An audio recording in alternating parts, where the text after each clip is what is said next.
Okay, guys, I'm just about to enter a trade on the 1 hour of the Euro US dollar. All the conditions for entering the trade have been met, as all of my indicators are in alignment. I'm going to enter a buy trade, so let's do that. There we go.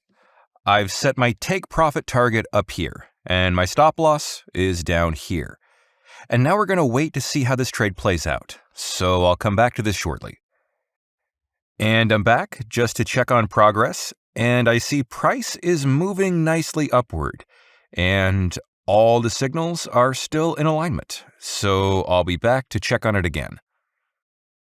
Okay, so we can see that the price came down, but is now heading back up again, and all our indicators are still showing upward momentum, still aiming for this point here, the take profit target. So we'll come back and have a look at this again. And we've just seen the trade close out. Our take profit target was hit.